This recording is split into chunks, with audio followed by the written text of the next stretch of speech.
Welcome to a new edition of the Neon Jazz interview series with New York City Hammond B3 organist Brian Charette on the 2020 CD, Like the Sun.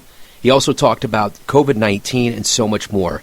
This album of live solo electronica works with minimal, catchy melodies, and it's delivered with an intricate array of buttons and keys. It's exuding the evolution of sound of musicians as they work through this quarantine period. He talks about this and much more. Enjoy. Thanks for sending over the music. It's great to catch back up with you.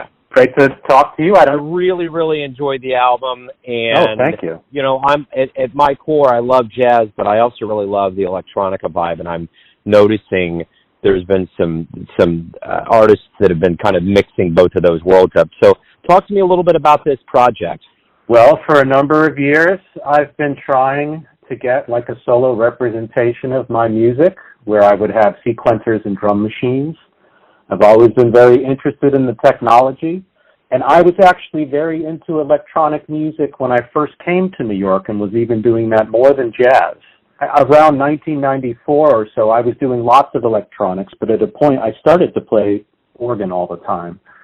So it almost took a back seat to that, but I was very into that from the beginning. And obviously, now that we've been home, I've had a lot of time to practice with just these machines that I've used to program my music with. It's kind of a very natural outgrowth of where, I mean, I'm not getting to play music with anybody, so it's all these machines right now. Talk to me a little bit about, you know, how has the pandemic worked on the way that you're going to view going back to music and how you're going to approach things? Well, first of all, I'm going to be very grateful for it. You know, I think all of us are going to realize that it's a real gift to be able to have our lives like we had it, and to a degree, I know I took it for granted. I've used this period to try to work on myself a lot, and music and the way I want to play music. I'm practicing a lot, so when I return, I'll really have something profound to say, hopefully. And, you know, I'm very fortunate to still be surviving from music. I've moved very much into virtual teaching and performing and doing tracks for people from a distance. So I'm just trying to adapt, and I'm just going to try to be ready when it comes back. What do you hope we all realize about the absence of live music when we do return?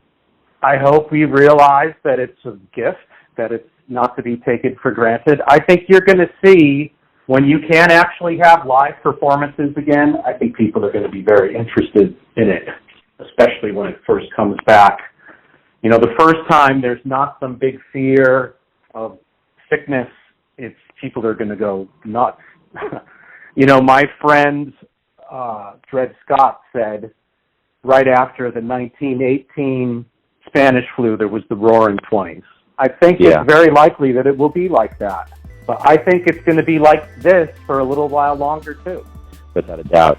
I love the album. I really appreciate you sending it over, and I'm looking forward to playing it for my audience. So thank you again, and good luck with this album, and as we get back to live music, I appreciate it. I so appreciate you. Thanks for listening and tuning in to another Neon Jazz interview, where we give you a bit of insight into the finest cats in New York, Kansas City, and spots all over the world, giving fans all that jazz. And thanks to Brian for a fresh sound and talking about it. If you want to hear more interviews, go to Famous Interviews with Joe Domino in the iTunes Store. Visit Neon Jazz at youtube.com, and for everything Neon Jazz all the time, go to the neonjazz.blogspot.com. Until next time, enjoy the jazz, my friends.